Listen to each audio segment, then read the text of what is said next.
મારું નામ કોમલ છે. શ્રોતાઓ વિચારી શકે છે કે આવી વાર્તાઓ ફક્ત ફિલ્મોમાં જ બને છે, પરંતુ કેટલીક વાસ્તવિકતાઓ વાર્તાઓ કરતાં વધુ પીડાદાયક હોય છે. અને મારી વાસ્તવિકતા સતત પીડાની વાર્તા બની ગઈ છે. જ્યારે મારી માતા ગુજરી ગઈ ત્યારે હું ખૂબ નાની હતી. મને બહુ યાદ નથી. મને ફક્ત એટલું યાદ છે કે પપ્પાએ મને ગળે લગાવીને કહ્યું હતું, તું હવે ફક્ત મારી દીકરી નથી, તું મારી માતા પણ છે. તેમના શબ્દો મારા હૃદય પર અંકિત થઈ ગયા હતા. હું પપ્પાની આંખનું તારલું હતી. મારી દરેક જીત કે હાર, દરેક નાની કે મોટી ઈચ્છા એક જ ઝટકામાં પૂર્ણ થતી હતી. એવું લાગતું હતું કે પપ્પાના હાથમાં કોઈ જાદુ હતો, જે મારા બધા દુઃખ એક ઝટકામાં ભૂંસી નાખતા હતા. મારો ભાઈ મારાથી 2 વર્ષ મોટો હતો. બાળપણમાં અમે ખૂબ લડતા હતા, ક્યારેક પેન્સિલ માટે, ક્યારેક સાયકલની ચક્કર માટે, પણ દરેક વખતે પપ્પા અમને ફરીથી એક કરતા હતા. પપ્પા કહેતા હતા કે તમે બંને મારી આંખના તારલા છો. જો એકને દુઃખ હોય તો બીજાને પણ દુઃખ થશે. અને પછી અમે બંને હસતા હતા. પપ્પાનો કપડાનો ધંધો નાના પાયે શરૂ થયો હતો. એક નાનું કારખાનું અને વર્કશોપ જ્યાં કેટલાક કારીગરો સ્ત્રીઓના કપડાં સીવતા હતા. પણ પપ્પાનો જુસ્સો અલગ હતો. દરરોજ ઘણી મહેનત, દરરોજ કંઈક નવું કરવાની ઈચ્છા. ધીમે ધીમે ધંધો ચાલવા લાગ્યો. પછી તે થોડો સ્થિર થયો અને ટૂંક સમયમાં પપ્પા મોટા ઉદ્યોગપતિ બની ગયા. ભાઈ મોટો થયો ત્યારે પપ્પાએ તેને પણ ધંધામાં સામેલ કર્યો. ભાઈ બુદ્ધિશાળી હતો, પણ પપ્પા જેટલો નહીં. મેં જોયું કે ધીમે ધીમે પપ્પા પ્રત્યેનો તેમનો વલણ બદલવા લાગ્યો. તે પપ્પા સાથે દલીલ કરતો, બળજબરીથી તેમના નિર્ણયો તેમના પર લાદતો, અને ઘણી વખત તે પપ્પાને અટકાવતો અને કહેતો કે તમે આજની દુનિયાને સમજતા નથી. આ બધું મારી રીતે થશે. પપ્પા ચૂપ રહેતા. કદાચ તેઓ પોતાના દીકરા સામે હારવા તૈયાર હતા, પણ દીકરાથી દૂર રહેવા માટે નહીં. પછી જ્યારે ભાઈના લગ્નની વાત આવતી, ત્યારે ઘરમાં ખુશીની લહેર દોડી જતી. સંબંધ અમારા સગા સંબંધીઓમાં હતો અને ભાઈને પણ છોકરી ગમતી હતી. પપ્પાએ બહુ વિચાર્યા વિના તરત જ હા પાડી દીધી. એકવાર મેં પપ્પાને થાકેલા અને ચૂપ જોયા. કદાચ તેઓ વિચારી રહ્યા હતા કે આ નિર્ણય ભાવનાત્મક રીતે લેવામાં આવ્યો છે, સમજદારીપૂર્વક નહીં. ભાઈના લગ્ન ખૂબ જ ધામધૂમથી ઉજવવામાં આવ્યા. પુત્રવધુ ખૂબ જ સરળ અને શાંત હતી. શરૂઆતમાં મને લાગ્યું કે તેણે બધાનું દિલ જીતી લીધું છે.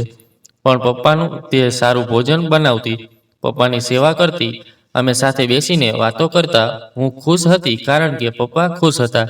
પણ થોડા દિવસો પછી મને એક વિચિત્ર અંતર લાગવા લાગ્યું.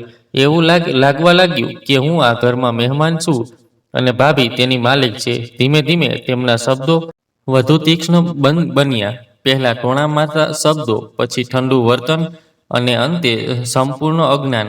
આ બધું ઘરના અન્ય સભ્યોને લાગ્યું અને હું તે ખૂબ સારી રીતે જાણતી હતી, પરંતુ કંઈ કહેવાને બદલે કોઈ પણ ચૂપ રહેતું.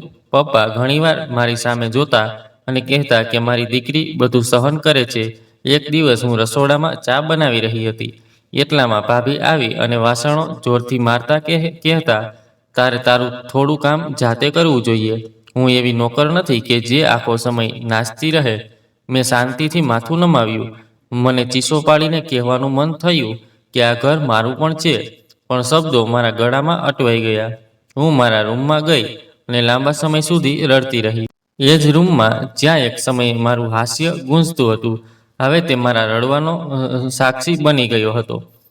તે જ સમયે પપ્પાનો અવાજ આવ્યો, કોમલ, તું મને થોડી ચા આપીશ? મેં મારા આંસુ લૂછ્યા અને ચૂપચાપ રસોડા તરફ ચાલી ગઈ. અને મારો ભાઈ મારું અસ્તિત્વ ભૂલી ગયો હોય તેવું લાગતું હતું. લગ્ન પછી તે ફક્ત તેની પત્નીનો પતિ બની ગયો હતો, મારો ભાઈ નહીં. પણ મારા પિતા સાથે સમય વિતાવવો એ જ મારી એકમાત્ર રાહત બની ગઈ હતી. અમે સાથે બેસીને વાતો કરતા, ચા પીતા. તે ઘણીવાર કહેતા કે જ્યાં સુધી હું જીવતો છું ત્યાં સુધી કોઈ તમને કંઈ કહી શકે નહીં. હું ઈચ્છતી હતી કે સમય અહીં જ અટકી જાય અને હું હંમેશા પિતાના પડછાયામાં છુપાયેલી રહીશ, પરંતુ સમય કોઈનું સાંભળતો નથી. પિતાનો પડછાયો મારા માટે એક એવો આશ્રય બની ગયો હતો જ્યાં હું મારા બધા દુઃખ અને દરેક દુઃખને દફનાવી દઉં. જેમ જેમ સમય પસાર થતો ગયો, તેમ તેમ સંબંધીઓની નજર મારા પર કેન્દ્રિત થવા લાગી. હું જે પણ વ્યક્તિને મળતી, તેના હોઠ પર ફક્ત એક જ વાત રહેતી, કોમલ હવે મોટી થઈ ગઈ છે, તેના માટે સારો મેળ શોધવો જોઈએ. પપ્પા હસતા અને દર વખતે વિષય ટાળતા. પરંતુ મારો ભાઈ, જેને મારા જીવનમાં ક્યારેય રસ નહોતો, તે હવે પિતા પર દબાણ કરવા લાગ્યો અને કહેવા લાગ્યો કે જો તેને ભણવામાં રસ નથી તો તે પરિણીત હોય તો સારું રહેશે, નહીં તો લોકો ગપસપ કરશે. સત્ય એ હતું કે મને ઘણા સમય પહેલા અભ્યાસમાં રસ ઓછો થઈ ગયો હતો. 12મા ધોરણ પછી એવું લાગતું હતું કે હવે મારામાં કંઈ શીખવાનું મન રહ્યું નથી. પણ એ પણ સાચું હતું કે લગ્ન ક્યારેય મારા મનમાં નહોતા આવ્યા, ન તો મારા સપનામાં કે ન તો મારા વિચારોમાં. ભાભી ક્યારેય ચૂપ રહી નહીં. દરરોજ કંઈક નવું થતું હતું. તે પ્રસ્તાવ લાવી હતી, મારી બહેનની ભાભીના દીકરાના લગ્ન છે. છોકરો સરળ છે પણ તેનું ઘર ખૂબ સરસ છે. પપ્પા હંમેશા વિચારે છે કે તે ત્યાં ગયા હતા. તે મારી ઈચ્છા જાણવા માંગતા હતા, પણ ભાભીની ઈચ્છા એવી હતી કે તેને મારા વિશે કંઈ ખબર નહોતી. દબાણ હેઠળ અને તેના ભાઈના કહેવાથી તેણે તે મૂંઝવણમાં હતા. એક દિવસ પપ્પાએ મને તેના રૂમમાં બોલાવી. તે રૂમના ખૂણામાં બેઠા કંઈક વિચારી રહ્યા હતા. જ્યારે હું તેની નજીક ગઈ ત્યારે તેણે કહ્યું, કોમલ, હું તને કંઈક પૂછવા માંગુ છું. મેં તેની સામે શાંતિથી જોયું. જો તું મને કહે તો એક પ્રસ્તાવ આવ્યો છે. તારી ભાભીની ભાભીનો દીકરો છે. મેં હજુ કંઈ કહ્યું નથી, પણ તે કહી રહી છે કે છોકરો સારો છે. તું શું કહે છે? મારી અંદર કંઈક તૂટી ગયું. મેં ધીમેથી કહ્યું, તમને જે યોગ્ય લાગે છે તે હું સ્વીકારું છું. પપ્પાએ મારી તરફ જોયું. તેની આંખોમાં કંઈક સ્થિર હતું, જાણે તેને ખબર હોય કે આ નિર્ણય યોગ્ય નથી. પણ તે ચૂપ રહ્યા. થોડા દિવસોમાં મામલો નક્કી થઈ ગયો. મને પણ ખબર ન પડી કે આ બધું આટલી ઝડપથી કેવી રીતે થયું. કદાચ સગાઓ પપ્પાને સમજવામાં સફળ થયા કે પપ્પા ખરેખર થાકી ગયા હતા. મારો અવાજ ક્યાંક ઘોંઘાટમાં ખોવાઈ ગયો હતો. લગ્ન પછી જ્યારે હું મારા સાસરિયાના ઘરે ગઈ ત્યારે ત્યાં મારું સ્વાગત પણ ખૂબ જ વિચિત્ર હતું. સાસુએ ફક્ત એકવાર સ્મિત કર્યું અને રૂમ તરફ ઈશારો કર્યો. કોઈ શુભેચ્છા નહીં, કોઈ સ્નેહ નહીં. પતિ શાંત વ્યક્તિ હતો. શરૂઆતમાં મને લાગ્યું કે કદાચ તેની તબિયત સારી નથી, પણ ટૂંક સમયમાં મને સમજાયું કે તેને વધારે વાત કરવાનું પસંદ નથી. જ્યારે તે રૂમમાં આવતો ત્યારે તે ફક્ત તેનો મોબાઈલ લઈને બેઠો રહેતો. જ્યારે પણ હું કંઈક કહેતી ત્યારે મને હમ કે અચ્છા જેવા જવાબ મળતા. થોડા દિવસો પછી ભાઈનો ફોન આવતો. તેણે હસતા હસતા કહ્યું, કેમ છો? હવે નવું જીવન શરૂ થયું છે. મેં ફક્ત હા કહ્યું. ભગવાનની કૃપા છે. ભાભીએ તરત જ ફોન હાથમાં લીધો અને કહ્યું, જુઓ, હું કહેતી હતી કે નવીન એક સારો છોકરો છે. સમય જતાં તમે પણ પ્રેમમાં પડશો. મેં મારા હૃદયમાં વિચાર્યું કે જે હૃદયમાં આટલો બોજ હોય છે તે કોઈ અજાણી વ્યક્તિ માટે કેવી રીતે ધબકી શકે છે. સાસરિયાના ઘરે બધું જ માપેલા પ્રમાણમાં આપવામાં આવતું હતું. શબ્દો, સમય અને આદર. જો હું સવારે નાસ્તો રાંધું તો કોઈ મારી પ્રશંસા ન કરે, પરંતુ જો થોડું પણ બળી જાય તો બધા ભવા ચડાવતા. લગ્નને 3 મહિના થઈ ગયા હતા. એક સાંજે દરવાજો ખટખટાવ્યો. જ્યારે મેં દરવાજો ખોલ્યો ત્યારે મારી સામે એક અજાણી સ્ત્રી ઊભી હતી.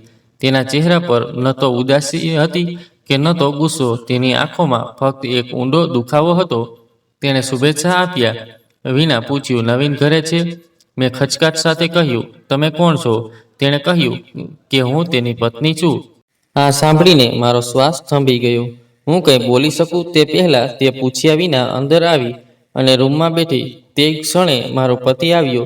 તેને જોઈને તે મારા પર પડી ગયો. તેણે કહ્યું, તમે અહીં છો? સ્ત્રીએ કટાક્ષભર્યા સ્વરમાં કહ્યું, હા, મને ડર લાગે છે. મારી નજર સામે જાણે કોઈ નાટક ચાલી રહ્યું હતું. હું ક્યારેય તેનો ભાગ બનવા માંગતી ન હતી. નવીને મને રૂમમાં જવાનો ઈશારો કર્યો, પણ હવે ઘણું મોડું થઈ ગયું હતું. પછી મને ખબર પડી કે તેણે 2 વાર લગ્ન કર્યા છે. તેણે એક છૂટાછેડા લીધા હતા અને બીજી તે જ સ્ત્રી હતી જે દરવાજો ખટખટાવી રહી હતી. હવે પણ તેની પત્ની અલગ રહેતી હતી.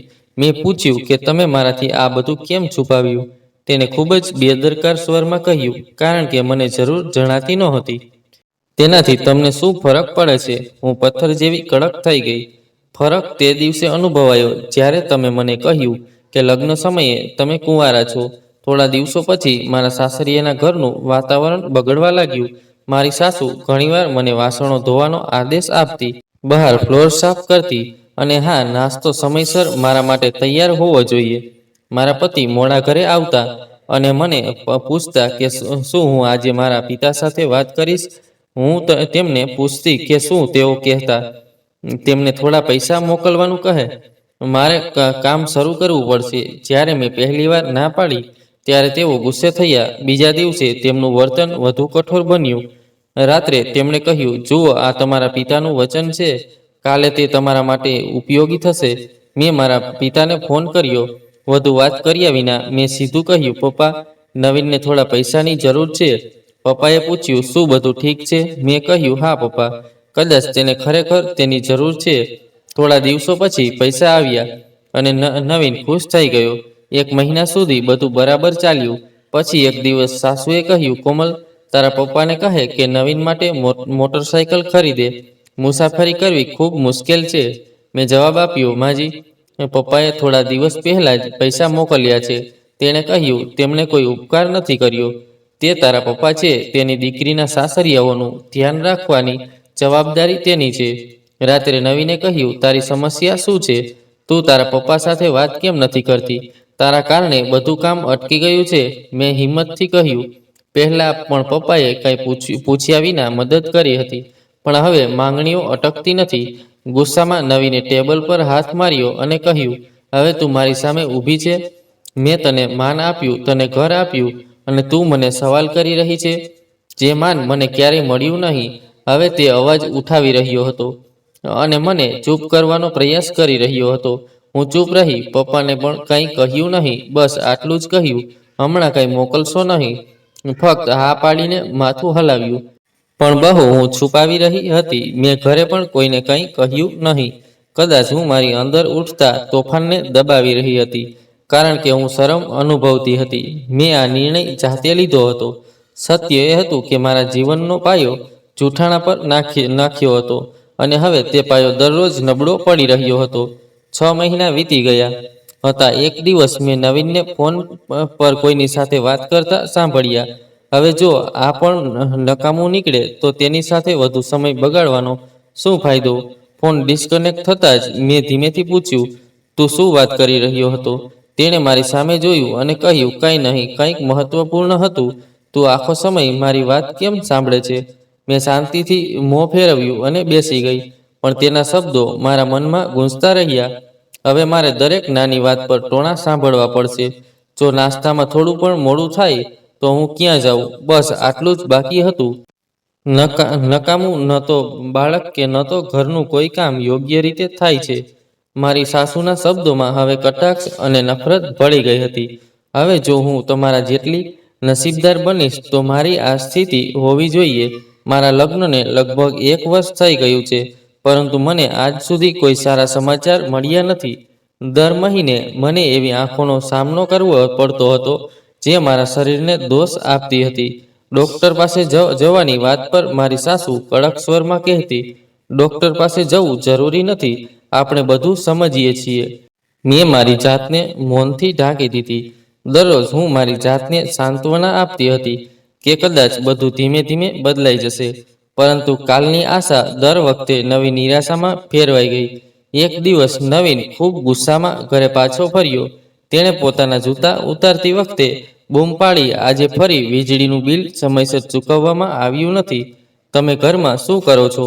મેં ધીમેથી કહ્યું, તમે પોતે કહો છો કે આ તમારું કામ છે. તેણે મારા પર હુમલો કર્યો અને મારો હાથ ખેંચીને કહ્યું, તમે વાત કરવાનું શરૂ કર્યું છે. મારા કાંડા પર એક નિશાન દેખાયું, પણ મેં કંઈ કહ્યું નહીં. રાત્રે રૂમમાં શાંતિ હતી. સૂતા પહેલા તેણે કહ્યું, જો આ પરિસ્થિતિ ચાલુ રહી પછી હું તને તારા માતા પિતાના ઘરે મોકલીશ. નકામી સ્ત્રી. એક દિવસ પડોશમાંથી એક કાકી આવી હતી. જ્યારે મેં તેને ચા પીવડાવી ત્યારે મારી સાસુએ તેની સામે કહ્યું કે આપણી વહુ ફક્ત પથ્થરની મૂર્તિ છે. તે હસે નહીં કે બોલે નહીં. કદાચ કોઈ ખામી હશે જેના કારણે તે ચૂપ રહે છે. મને લાગ્યું કે મારું મૌન પણ હવે મજાક બની ગયું છે. જો હું બોલું તો હું અસભ્ય છું, અને જો હું ચૂપ રહીશ તો હું પથ્થરની મૂર્તિ છું. મારી માતા ઈચ્છતી હતી કે હું ડૉક્ટર પાસે ચેકઅપ કરાવું. જો કંઈક ખોટું બહાર આવે તો તે ઈચ્છતી હતી કે હું ફરીથી લગ્ન કરું. એવું લાગતું હતું કે મારા હૃદય પર ચુંબન કરવામાં આવ્યું છે, પણ કોઈ અવાજ નીકળ્યો નહીં. મેં ફક્ત આ પૂછ્યું અને મોબાઈલ પરથી નજર હટાવ્યા વિના તેણીએ કહ્યું, જો આ ચાલુ રહ્યું તો કદાચ મારે લગ્ન કરાવવા પડશે. મેં આકાશ તરફ જોયું, જાણે કોઈ જવાબ છુપાયેલો હોય. રાત્રે મારી સાસુ મારા રૂમમાં આવી અને કહ્યું, તારા પિતાએ કહ્યું કે તે મારી દીકરીને બધું આપીને દૂર મોકલી રહ્યા છે, પણ અહીં બધું ખાલી છે. હું પાછી ફરી. તેણીએ કહ્યું, યાદ રાખજો, જો તમારા ઘરમાં બાળક ન હોય તો તમે તમારા ઘરે પાછા જશો. ક્યારેક મને ઈચ્છા થતી કે હું બીમાર પડી હોત, કદાચ કોઈને મારા પ્રત્યે સહાનુભૂતિ હોત, પણ સ્વચ્છ હોવા છતાં હું દરરોજ બીમાર લાગતી. મેં એકવાર પપ્પાને ફોન કર્યો. તેમણે પૂછ્યું કે તમે ઠીક છો? મેં કહ્યું હા. તેમણે કહ્યું, પણ અવાજ મને કહી રહ્યો છે કે તમે ઠીક નથી. મેં કહ્યું કે હું થાકી ગઈ છું પપ્પા. તેમણે ધીમેથી કહ્યું કે જો સહન કરવું ખૂબ મુશ્કેલ થઈ ગયું હોય તો મને કહો, પણ મેં તેમને કંઈ કહ્યું નહીં. ઘણીવાર રાત્રે બધા સૂઈ ગયા પછી હું ટેરેસ પર જતી અને આકાશ તરફ જોતી. મને વિચાર આવતો કે શું ખરેખર આ આકાશ નીચે બધું બરાબર થઈ શકે છે? મેં મારી જાતને આરિસામાં જોયું. આંખો સૂજી ગઈ હતી, હોઠ પર શાંતિ હતી, નીચેથી શ્વાસ લેવાનો અવાજ આવતો હતો. નાસ્તો તૈયાર છે કે રડવાનું હજુ બાકી છે? મેં મારા ચહેરા પર પાણી છાંટી દીધું. મેં દુપટ્ટાથી પોતાને ઢાંકીને નીચે આવી. મારું હૃદય બળી રહ્યું હતું, પણ મારે ચૂલો પણ સળગાવવો પડ્યો. વાસણોના અવાજ વચ્ચે મારું હૃદય વારંવાર કહી રહ્યું હતું, બસ હવે બસ, પપ્પા પાસે જાઓ. હવે નહીં. તે સાંજે મેં બેગમાં 2 જોડી કપડાં રાખ્યા. મારું હૃદય ત્યાં જ રહ્યું, પણ મારા પગલાં મજબૂત હતા. મને દરવાજા પર નવીન મળ્યો. તેણે પૂછ્યું કે તમે ક્યાં જઈ રહ્યા છો?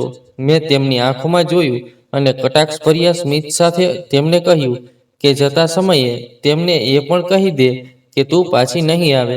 મારી પાછળ દરવાજો બંધ થઈ ગયો, પણ એવું લાગ્યું કે કોઈએ જેલનો દરવાજો તોડી નાખ્યો છે. હું પપ્પાના ઘરે પહોંચી ત્યારે સાંજ પડી ગઈ હતી. તેમણે દરવાજો ખોલ્યો. મને જોઈને તે ચોંકી ગયા. કોમલ, બધું બરાબર છે? મેં બસ આટલું જ કહ્યું. હવે હું વધુ કંઈ સાંભળવા માંગતી નથી. હું કંઈ સહન કરવા માંગતી નથી. હું ફક્ત તમારી સાથે રહેવા માંગુ છું. તેમણે દરવાજો બંધ કરી દીધો. તે મને અંદર લઈ ગયા અને સોફા પર બેસાડીને કહ્યું, દીકરા, હવે મને બધું કહી દે. હું બધું સમજી ગયો છું. તો જ્યાં છો ત્યાં જ છો. બીજા દિવસે પપ્પા મને એક એવા વકીલ પાસે લઈ ગયા જે તેમના પરિચિત હતા. ત્યાં પહેલીવાર મારા મોંમાંથી દુખાવો નીકળ્યો. વકીલે બધું સાંભળ્યું, કેટલાક પ્રશ્નો પૂછ્યા અને દસ્તાવેજો તૈયાર કરાવ્યા. નવીનને નોટિસ મોકલવામાં આવી. 3 દિવસ પછી જવાબ આવ્યો. ટૂંકમાં ગર્વથી ભરેલો છૂટાછેડા સ્વીકારાઈ ગયા. હું હવે કોર્ટમાં જવા માંગતો નથી. મેં તેના પર સહી કરી. કોર્ટના મૌનથી મારા જીવનનું સૌથી ખરાબ પાનું બંધ થઈ ગયું. મને પપ્પાની જેમ થોડી રાહત મળી, પણ ભૈયા, તેનું વર્તન સંપૂર્ણપણે બદલાઈ ગયું હતું. એક સાંજે તે રૂમમાં આવ્યો અને કહ્યું, તમે છૂટાછેડા આપી દીધા. પપ્પા, તેની દીકરીના માતા પિતા બનવા માટે તમે તેને છૂટાછેડા આપી દીધા. પપ્પાએ કહ્યું કે મેં તેને બરબાદ થવાથી બચાવી. તમને ખબર નથી કે તમારી બહેને કેટલું સહન કર્યું છે. ભૈયાએ મોં ફેરવ્યું અને ચાલ્યો ગયો, અને બીજા દિવસે તેણે મારી સાથે વાત કરવાનું બંધ કરી દીધું. હવે ઘરમાં મારી અવગણના થઈ રહી હતી. જો વાતચીતમાં ક્યારેય મારું નામ આવ્યું તો તે ફક્ત કટાક્ષ અને કટાક્ષ સાથે હતું. ભાભી હવે કોઈ પણ ખચકાટ વિના બકવાસ કહેવા લાગી. હું ચૂપ રહી, કારણ કે જવાબ આપવાથી મામલો વધુ ખરાબ થઈ ગયો હોત. ગમે તે હોય, હવે મૌન મારા જીવનનો એક ભાગ બની ગયું હતું. મારા ભાઈએ મારા પિતા સાથે વાત કરવાનું લગભગ બંધ કરી દીધું હતું. હવે તે વ્યવસાયના બધા નિર્ણયો પોતે લેવા લાગ્યા હતા. તે ઘણીવાર કહેતા કે તે પણ કમાય છે. પપ્પાએ દરેક વખતે પોતાની મરજી મુજબ ન ચાલવું જોઈએ. પપ્પા બધું ચૂપચાપ સહન કરતા રહ્યા. એક દિવસ મેં કહ્યું, પપ્પા, હું તમારો બોજ બનવા માંગતી નથી. હું કોઈ કામ કરવા માંગુ છું. તેમણે હસીને કહ્યું, તમારું દિલ જે કહે છે તે કરો દીકરા, બસ ખુશ રહો. બસ થોડા દિવસો પછી મેં એક સીવણ સંસ્થામાં પ્રવેશ લીધો. પપ્પા પોતે મને લઈ ગયા અને રસ્તામાં કહ્યું, તમારી પોતાની દુનિયા બનાવો. બીજા પાસેથી કંઈ અપેક્ષા ન રાખો. જો તમે અપેક્ષાઓ રાખશો તો તમારું હૃદય તૂટી જશે. ત્યાં જવું એ મારા માટે નવી દુનિયામાં પગ મૂકવા જેવું હતું. ત્યાં બીજી છોકરીઓ પણ હતી. તેમની પોતાની વાર્તાઓ હતી, પોતાના ઘા હતા, પણ બધામાં એક વાત સામાન્ય હતી, તે બધા ફરીથી જીવવા માંગતા હતા. મારા ભાઈનું વર્તન હવે ખૂબ જ ઠંડુ થઈ ગયું હતું. તે ઘણીવાર ઘરે આ મુદ્દો ઉઠાવવાનું શરૂ કરતો હતો. હવે તેના ફરીથી લગ્ન કરવા જોઈએ. છેવટે તે ક્યાં સુધી અમને પરેશાન કરતી રહેશે? પપ્પા શાંતિથી સાંભળતા અને પછી કહેતા કે આ તેનું જીવન છે, નિર્ણય પણ તેનો જ રહેશે. પણ મને ખબર હતી કે તેને દબાણનો અનુભવ થયો હતો, અને હવે તે દબાણ ઘરની દિવાલો પરથી ટપકવા લાગ્યું હતું. સીવણ શીખ્યાના 3 મહિના પછી મને એક નાના યુનિટમાં ટૂંકા ગાળાની નોકરી મળી. પગાર સામાન્ય હતો, પણ મારા માટે એનો અર્થ ઘણો હતો. માસ્ટર સાહેબ મારી પ્રશંસા કરતા હતા કે તું હંમેશા સક્ષમ હતી, બસ સમય તને છુપાવી રહ્યો રાખતો હતો. પણ સમય કોઈને લાંબા સમય સુધી છુપાવી શકતો નથી. એક સાંજે જ્યારે હું પાછી ફરી રહી હતી, ત્યારે ઘરમાં શાંતિ હતી. નીચેના રૂમમાંથી મને મારા ભાઈનો અવાજ આવતો સંભળાયો. ભાભી પણ ત્યાં હતી. એટલામાં ભાભીની માતા રડતી રડતી આવી અને કહ્યું, કોમલ બેટા, તારા પિતા અને તેમનું જીવન અધૂરું રહ્યું. મારા પગ નીચેથી જમીન સરકી ગઈ.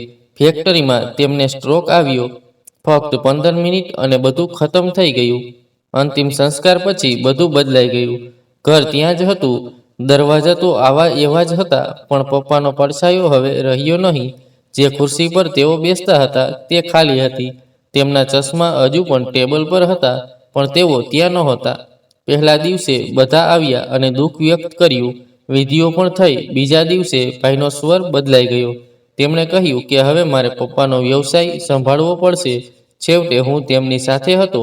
કોઈએ કહ્યું નહીં કે પપ્પાએ પોતાની મહેનતથી તે વ્યવસાય બનાવ્યો છે અને તમે તેનો એક ભાગ હતા.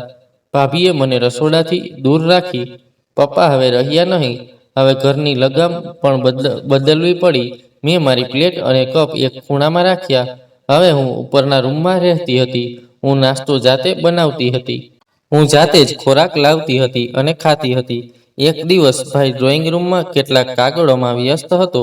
હું શાંતિથી ત્યાંથી પસાર થઈ રહી હતી, ત્યારે તેમણે બૂમ પાડી, કોમલ, થોડી રાહ જુઓ. હું રોકાઈ ગઈ.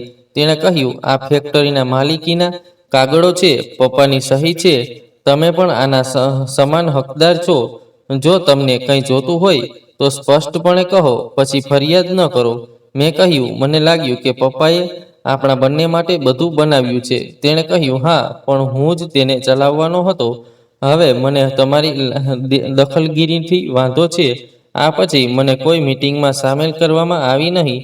ફેક્ટરીની ચાવીઓ બદલાઈ ગઈ. સંયુક્ત ખાતા રદ કરવામાં આવ્યા. જ્યારે મેં પૂછ્યું ત્યારે મને ફક્ત એટલું જ કહેવામાં આવ્યું કે હવે બધું મારા પ્રમાણે ચાલશે. એક દિવસ સીવણ યુનિટમાં એક છોકરીએ પૂછ્યું, દીદી, તમે સારા પરિવારમાંથી છો, તમે અહીં કેમ છો? મેં કહ્યું, ઘર એ છે જ્યાં તમને પ્રેમ અને વિશ્વાસ મળે છે, જ્યાં રહેવા માટે ફક્ત જગ્યા હોય છે, કોઈ અધિકારો નથી, તે ફક્ત દિવાલો છે. હવે ભાઈના મોંમાં પપ્પાના નામ વિશે ઓછી અને મિલકત વિશે વધુ વાત થતી રહી હતી. એક દિવસ મીટિંગ રૂમમાંથી અવાજ આવ્યો, આપણે ઘરના વિભાજન વિશે વિચારવું પડશે. બાળકો મોટા થઈ રહ્યા છે, જગ્યા ઓછી થઈ રહી છે.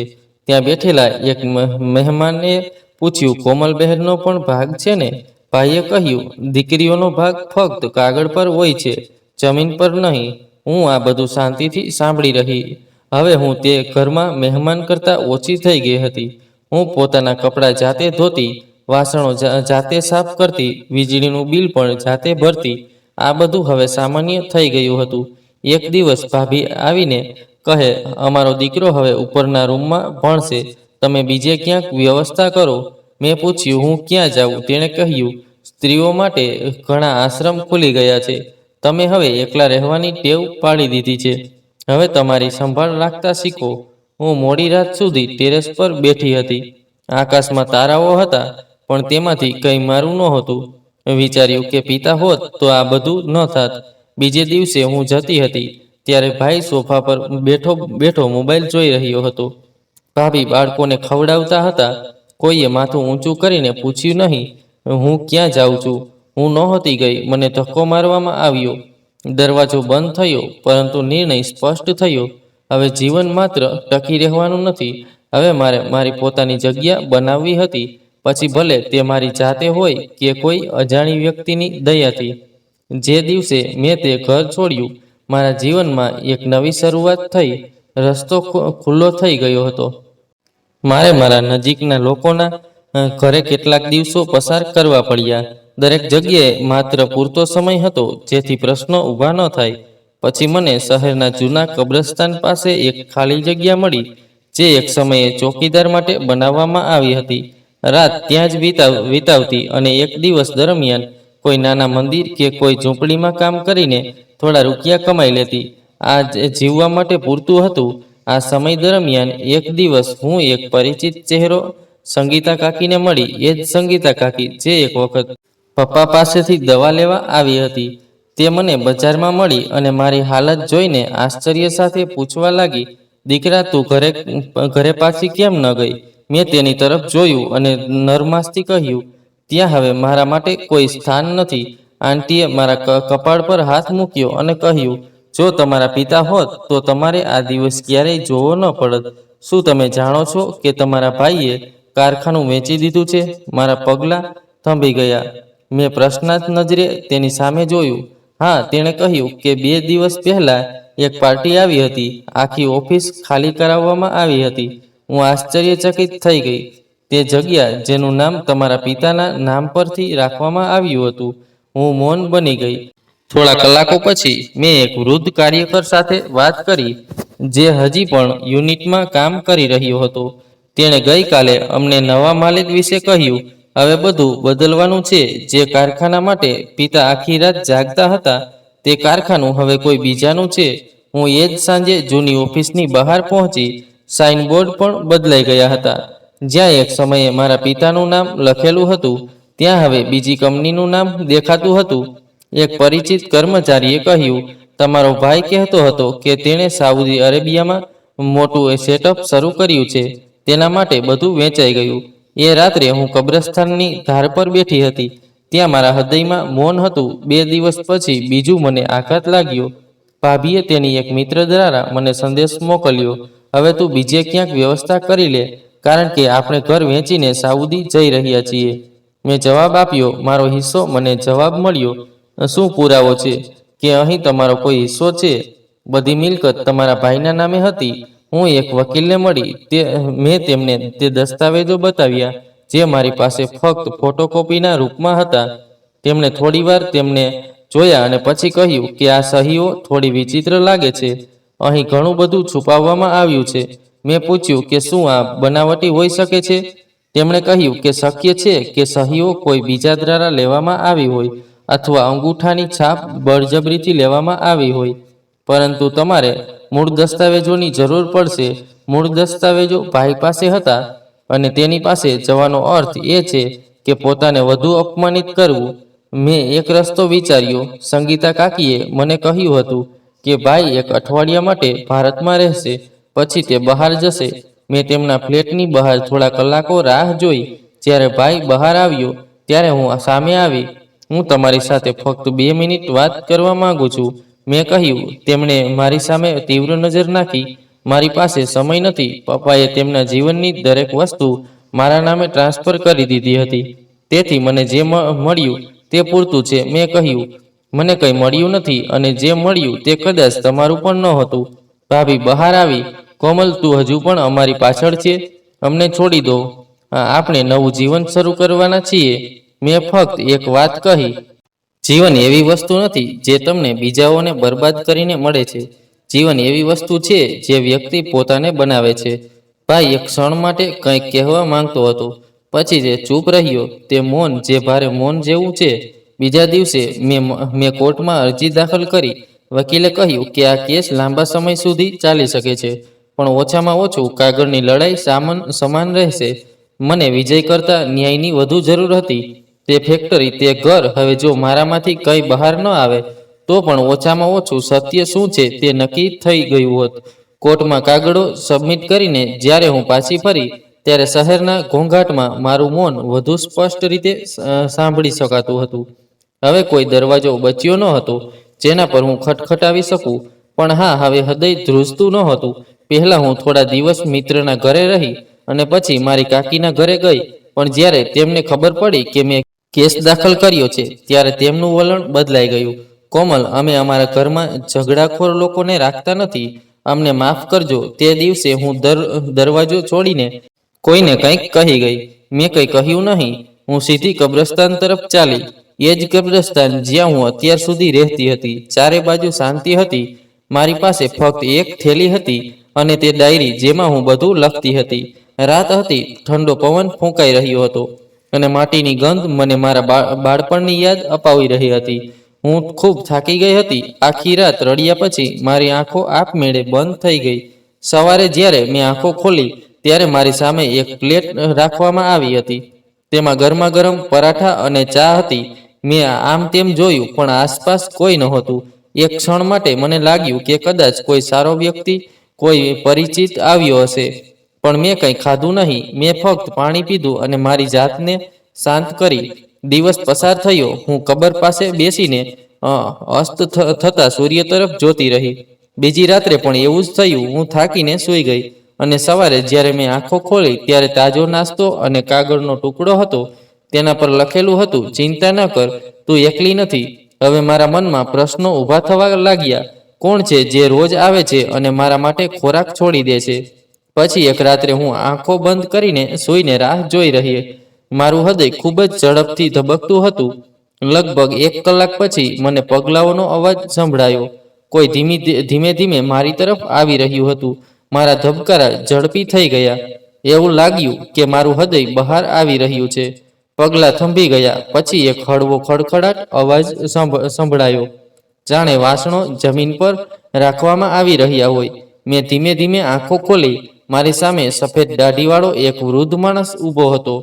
અંધારાને કારણે ચહેરો સ્પષ્ટ દેખાતો ન હતો, પણ તેની શૈલી બિલકુલ મારા પિતા જેવી જ હતી. તેણે ખોરાક, પાણીની બોટલ, એક સ્લીપ પોતાની સામે રાખી અને પાછળ ફરી. હું ઝડપથી ઉઠી અને પાછળ જઈને દરવાજો ખખડાવ્યો. ઘણા સમય પછી દરવાજો ખુલ્યો.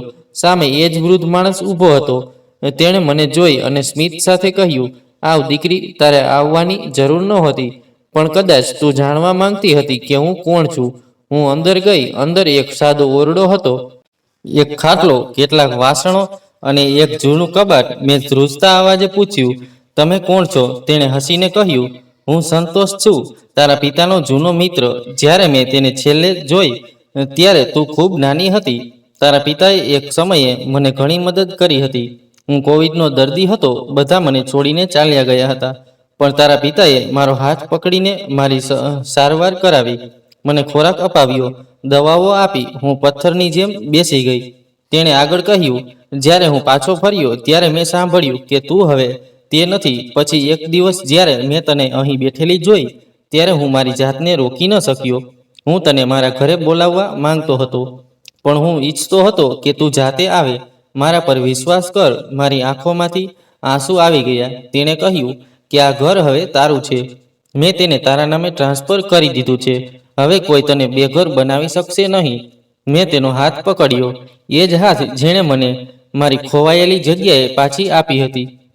મારા હૃદયને પહેલીવાર શાંતિનો અનુભવ થયો, જાણે પપ્પાએ મને ફરીથી પોતાની સુરક્ષામાં લીધી હોય. તે રાત્રે હું શાંતિથી સૂઈ ગઈ. હું કોઈ પણ ડર વગર સવારે ઉઠી અને એ જ ચાદર મારા ઉપર હતી જે સંતોષ ચાચાએ ગઈકાલે રાત્રે મને આપી હતી. મેં મારા બેગમાંથી પપ્પાની જૂની ડાયરી કાઢી અને થોડું લખ્યું. મેં લખવાનું શરૂ કર્યું. મેં પોતાનું અધૂરું છોડી દીધું, કદાચ એટલા માટે કે મને લખવા માંગતા પ્રશ્નોના જવાબો મળી ગયા હતા. ચાચાએ પપ્પા જે રીતે વારંવાર નાસ્તો બનાવતા હતા તે રીતે સાદો નાસ્તો બનાવ્યો હતો. મેં આંખ મીચ્યા વિના તેમને પૂછ્યું, તમે ક્યારથી મારી પાછળ આવી રહ્યા છો? તેમણે પ્લેટ રાખતા કહ્યું, જે દિવસથી તમે પહેલીવાર આ કબ્રસ્તાનમાં આવ્યા હતા. મેં આશ્ચર્ય સાથે પૂછ્યું, તો તમે આ બધું એકલા કર્યું? ખોરાક, પાણી, કાપલીઓ? તેમણે હસીને કહ્યું કે હું એકલો છું, તેથી હું બધું જાતે કરું છું. કાપલીઓ ફક્ત તમને યાદ કરાવવા માટે હતી. હું તમને યાદ અપાવતો રહીશ. તું ભાંગી નથી. તમે ફક્ત ખરાબ સમયમાંથી પસાર થઈ રહ્યા છો. મેં પૂછ્યું કે તમે મને પહેલાં કેમ ન મળ્યા? તેણે ખુરશી પર બેસીને દરવાજા તરફ જોતા કહ્યું, તમારા પિતા જેટલા કડક હતા તેટલા જ શાંત હતા. મારા માંદગીના દિવસોમાં બધાએ દરવાજો બંધ કરી દીધો, પણ તેમણે આવીને મારા ઘા ધોયા. તેમણે મને ટેકો આપ્યો. પછી હું ગામમાં પાછી ફરી. ત્યાંથી ફક્ત એક જ સમાચાર આવ્યા કે તેઓ હવે નથી. જ્યારે હું પાછો ફર્યો ત્યારે મેં તમારી સ્થિતિ જોઈ. મારું હૃદય તે સ્વીકારી ચૂક્યું નહીં. હું તમને આ રીતે લાચાર જોઈ શકતો નહીં. તેણે ધીમેથી કહ્યું. મેં પૂછ્યું, શું તમારું પોતાનું કોઈ નથી? તે થોડી ક્ષણો માટે શાંત રહ્યા. પછી તેણે કહ્યું, તમારી પાસે ન તો પત્ની છે કે ન તો બાળકો. કદાચ તારા પિતા મારું બધું હતા અને હવે તું જ છે. મેં મારી આંખો નીચી કરી. તેમના સ્વરમાં કોઈ વિચિત્રતા નહોતી, પણ એક પોતાનાપણું હતું. મારા પિતાના શબ્દોમાં પણ મને એવું જ લાગતું હતું. હું તેમને પોતાના માનતી હતી. હું આભારી છું. તે હસ્યા. આ કોણ ઉપકાર નથી, પણ એક અધિકાર છે. તું મારા મિત્રનું પ્રતીક છે. તારા પિતાએ મારા માટે જે કર્યું છે તેનું કોઈ ઋણ ચૂકવી શકતું નથી. પણ હું ઈચ્છતો હતો કે તું તારું મહત્વ જાતે સમજે. એટલા માટે મેં ક્યારેય રૂબરૂ કંઈ કહ્યું નહીં. તમે એ સ્લીપ જાતે લખતા હતા? મેં પૂછ્યું. તેણે માથું હલાવ્યું. હું વિચારતો હતો મારે શું લખવું જોઈએ જે તારા હૃદયને ટેકો આપે. ક્યારેક તારા પિતાના સ્વરમાં, ક્યારેક મિત્રની જેમ એ બધી ભૂલો મારા મનમાંથી પસાર થવા લાગી. તું એકલી નથી. તારા પિતા હંમેશા તારી સાથે છે. એ શબ્દો પાછળ લાગણીઓ હતી, ફક્ત પત્રો નહીં. પછી તેણે મારી સામે એક ફાઇલ રાખી. આ જુઓ, તેણે કહ્યું. જ્યારે મેં ફાઇલ ખોલી ત્યારે કાનૂની દસ્તાવેજો બહાર આવ્યા. તેમાં લખ્યું હતું કે આ ઘર જે મારા નામે છે આજથી કોમલના નામે નોંધાયેલું છે. મારી આંખો ભરાઈ ગઈ. તમે શું કરી રહ્યા છો? મેં ધીમા અવાજે પૂછ્યું. તેણે મારો હાથ પકડીને કહ્યું, મેં તને આપેલું જીવનનું ઋણ હું ચૂકવી રહ્યો છું. તારા પિતાએ મારો ખર્ચ ઉઠાવ્યો અને હું તને એ પદ આપી રહ્યો છું જે તારું છે. મેં આંખોમાં આંસુ સાથે કહ્યું, તમે જે કર્યું તે બીજું કોઈ કરી શક્યું ન હોત. તે દિવસથી મેં બધું ઠીક કરવાનું શરૂ કર્યું. મેં વસ્તુઓ ગોઠવી, ફ્લોર ધોયો, પડદા બદલ્યા અને પપ્પાનો ફોટો દિવાલ પર લગાવ્યો. સંતોષ ચાચા દરરોજ સવારે લિવિંગ રૂમની સામે ઝાડ નીચે ખુરશી પર બેસતા અને ચા પીતા પીતા જૂની વાર્તાઓ કહેતા. એક દિવસ મેં પૂછ્યું, શું તમે ક્યારેય જીવન ફરી શરૂ કરવાનું વિચાર્યું છે? તેમણે હસીને કહ્યું, દરેક ક્ષણ ફરી શરૂ કરી શકતું નથી. કેટલાક લોકો ફક્ત બીજાઓને ફરી શરૂ કરવા માટે હિંમત આપે છે. મેં હસીને કહ્યું, તમે મને દરરોજ ખોરાક આપીને હિંમત આપો છો. તેણે ખિસ્સામાંથી કાગળનો ટુકડો કાઢ્યો અને કહ્યું, આ કાગળનો છેલ્લો ટુકડો છે, તેને સુરક્ષિત રાખો. મેં કાગળનો ટુકડો ખોલ્યો. તેમાં લખ્યું હતું, હવે તમે તમારી જાતને લખી શકો છો. તમારા શબ્દો તમારો પ્રકાશ હશે. કદાચ તે ક્ષણ હતી જ્યારે મને સમજાયું કે હું ભાંગી પડ્યા પછી પણ બચી ગઈ છું. હવે મારી પાસે ફક્ત આશ્રય જ નહીં, પણ એક ઓળખ પણ હતી. જ્યારે કાગળકામ પૂર્ણ થયું અને બધું મારા નામે ટ્રાન્સફર થઈ ગયું, ત્યારે મને સમજાયું કે હવે હું કોઈ બીજાના છત નીચે નહીં, પણ મારા પોતાના ઘરમાં રહી છું. ભલે તે ઘર કોઈ બીજાના છત નીચે ન બનેલું હોય, તે મારું ઘર હતું. એ બે રૂમનું સાદું ઘર હતું, પણ મારા માટે એ આખી દુનિયા બની ગયું હતું. પહેલીવાર મેં સ્વેચ્છાએ દરવાજા પર નામની પ્લેટ લગાવી. સંતોષ ચાચા મારા પડોશી બની ગયા હતા. અમે સાથે નાસ્તો કરતા, બજારમાં જતા અને દરરોજ સાંજે તેઓ સીવણ ટેબલ પાસે બેસીને મને જૂના સમાચાર કહેતા.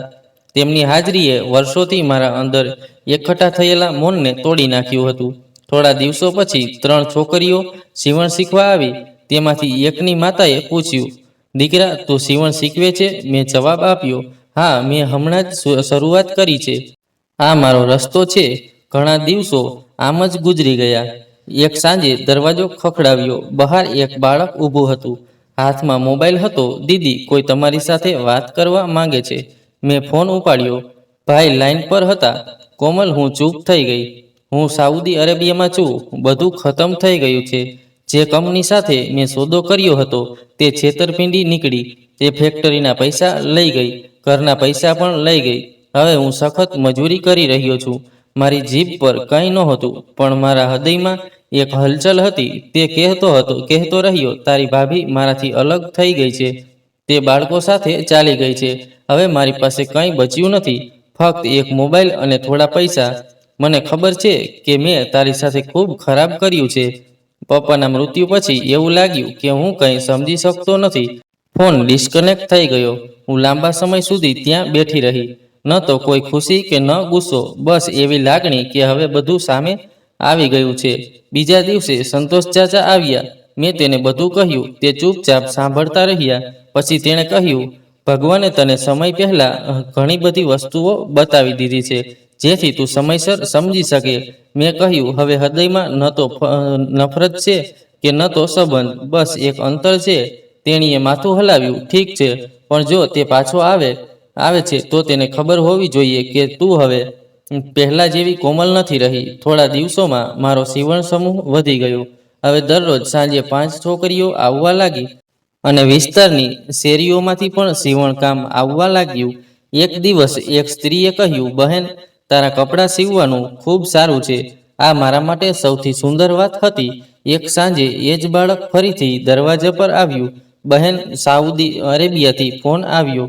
થોડી વાર પછી સંતોષ ચાચાએ ફોન ઉપાડ્યો અને મને આપ્યો. બીજી બાજુથી અવાજ આવ્યો, કોમલ, હું પાછો આવી રહ્યો છું. હું થોડા દિવસોમાં ભારત આવીશ. માથું છુપાવવા માટે કોઈ જગ્યા બાકી નથી.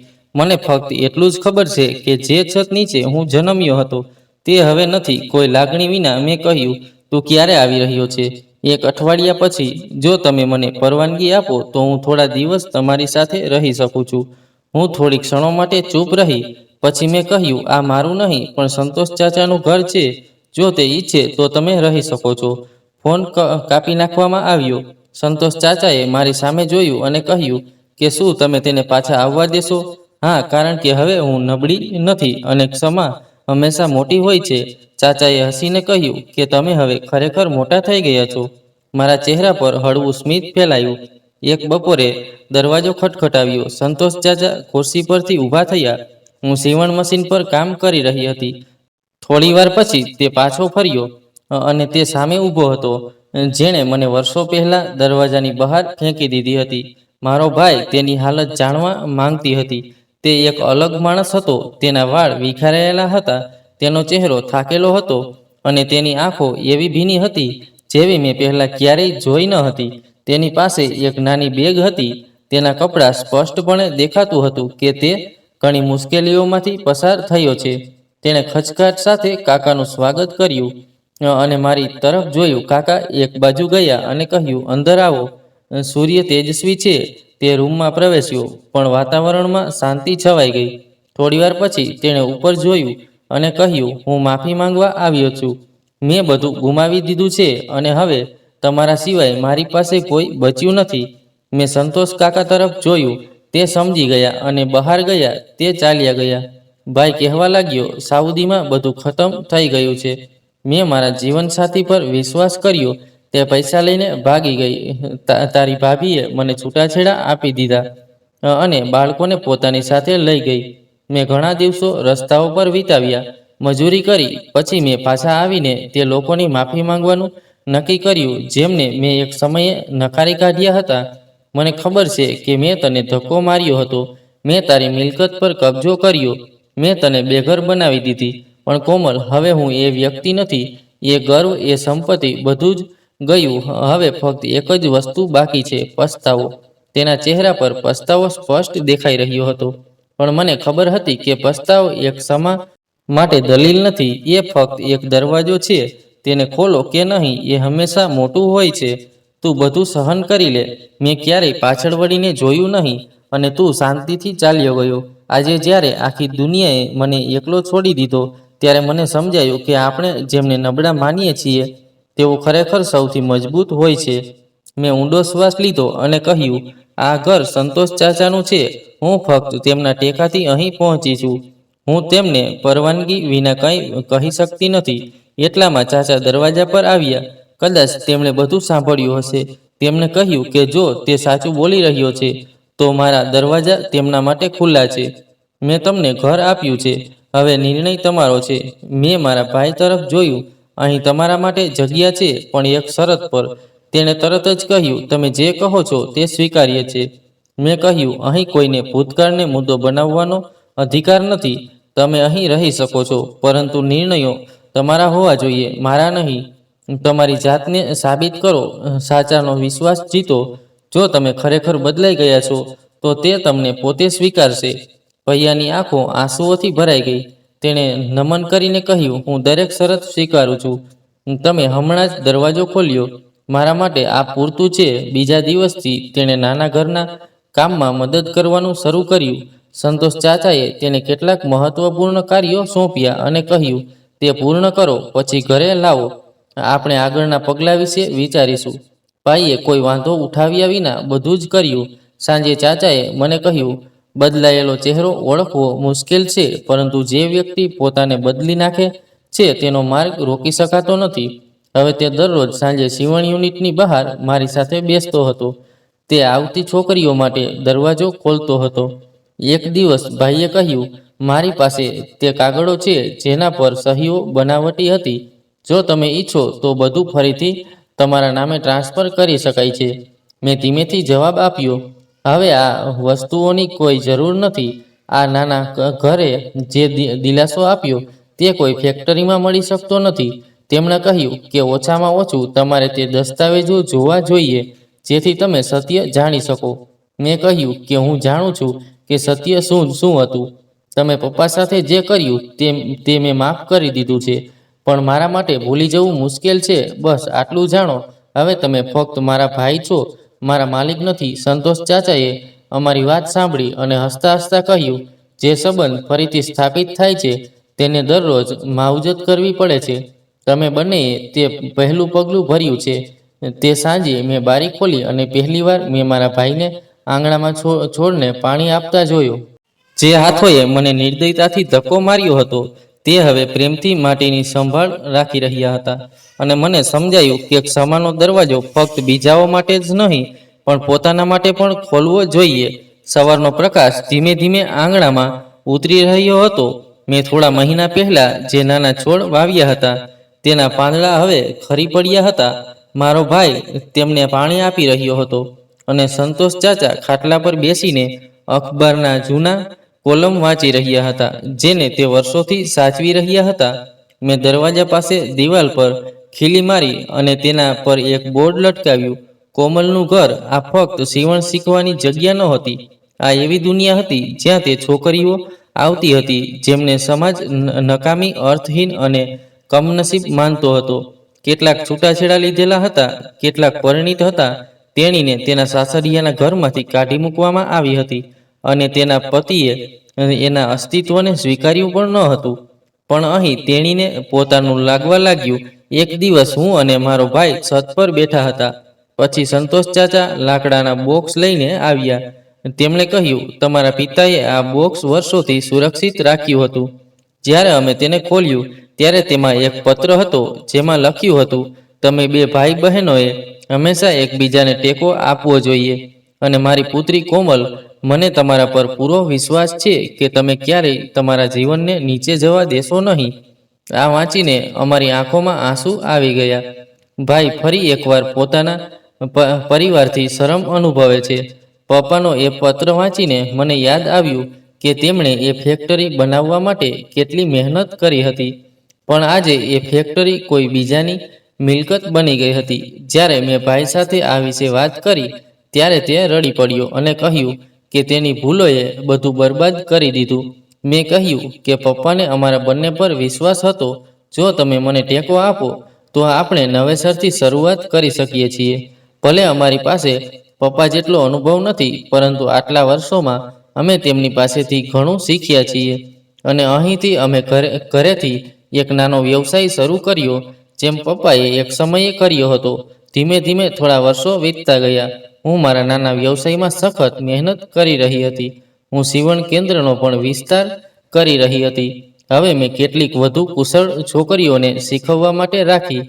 થોડા વર્ષોમાં અમારી પાસે એટલા પૈસા હતા કે અમે એક નાનું વર્કશોપ ખોલ્યું. આ અમારો ખૂબ જ નાનો વિજય હતો. હજુ ઘણો લાંબો રસ્તો કાપવાનો બાકી હતો. અમારે અમારી ફેક્ટરીને એવી જગ્યાએ લઈ જવી પડી જ્યાં બધા અમારા પિતાની મહેનત જોઈ શકે. એક દિવસ સંતોષ ચાચાએ અમને અખબારમાંથી એક સમાચાર વાંચીને સંભળાવ્યા. આ સમાચાર મારા પતિ વિશે હતા. તેમની પત્નીઓ તેમના વિરુદ્ધ કોર્ટમાં કેસ દાખલ કર્યો હતો. તેમણે પત્ની હોવા છતાં તે બીજી સ્ત્રીઓ સાથે લગ્ન કરીને તેની સાથે છેતરપિંડી કરતો રહ્યો. તેની વાસ્તવિકતા હવે બધાની સામે આવી ગઈ હતી. કોર્ટ તેને માત્ર સજા ફટકારી જ નહીં પણ બંને સ્ત્રીઓને મોટો દંડ ચૂકવવાનો પણ ચુકાદો આપ્યો. જ્યારે મેં દંડની રકમ વાંચી ત્યારે મારી આંખો આઘાતથી પહોળી થઈ ગઈ. રકમ એટલી મોટી હતી કે તે સંપૂર્ણપણે નકામો થઈ શકે. આ સમાચાર વાંચીને મને એક વિચિત્ર રાહત મળી, કારણ કે આવા લોકોને સજા થવી જોઈએ. જેમ જેમ વર્ષો વીતતા ગયા, અમે ભાઈ બહેન પ્રગતિના માર્ગ પર આગળ વધતા રહ્યા. પછી તે દિવસ પણ આવ્યો જ્યારે અમે પપ્પાના નામે મોટા પાયે એક નવી ફેક્ટરી શરૂ કરી. જ્યારે ભાભીને આ બધું ખબર પડી ત્યારે તેણે ભાઈની માફી માંગી અને પાછા ફરવાનો પ્રયાસ કર્યો. પરંતુ ભાઈએ સ્પષ્ટ કહ્યું કે જે સ્ત્રી ફક્ત સારા સમયમાં જ સાથ આપે છે તે ખરાબ સમયમાં પણ ફરી જઈ શકે છે. તેથી જ હવે હું તમારી સાથે રહેવા માંગતો નથી. હા, હું મારા બાળકોથી દૂર રહી શકતો નથી. જ્યારે પણ તમને એવું લાગે, બાળકોને મારી પાસે લાવો. હું તેમના ઉછેરની સંપૂર્ણ જવાબદારી લઈશ. પરંતુ હવે અમારી વચ્ચે પતિ પત્નીનો કોઈ સંબંધ રહેશે નહીં. અમે ફક્ત અમારા બાળકોના માતા પિતા રહીશું. આજે ભાઈ તેના બાળકો સાથે રહેવાનો છે, કારણ કે ભાભી હવે મોટા ભાગે બાળકોને અમારી સાથે છોડી દે છે. હું મારા ભત્રીજાઓ અને ભત્રીજીઓથી પણ ખૂબ ખુશ છું. ભૈયાએ એક બે વાર પુનઃલગ્ન વિશે વાત કરી હતી, પણ મેં સ્પષ્ટ ના પાડી દીધી, કારણ કે હવે હું મારા જીવનમાં સંપૂર્ણપણે સંતુષ્ટ છું. મને સૌથી વધુ આનંદ છે કે ભૈયાએ પોતાની ભૂલ સમજી અને પપ્પાનું મહત્વ સમજ્યું. તો મિત્રો, આ આજની વાર્તા હતી. આ વાર્તા વિશે તમારો શું અભિપ્રાય હતો, અમને કોમેન્ટ બોક્સમાં જણાવો. જો તમને વાર્તા ગમી હોય તો વિડીયોને લાઈક કરો અને ચેનલને સબસ્ક્રાઈબ કરો અને બેલ આઇકોન પર ક્લિક કરો અને તેને ઓલ પર સેટ કરો, જેથી તમને નવા વિડીયોઝની સૂચના તરત જ મળે. આભાર.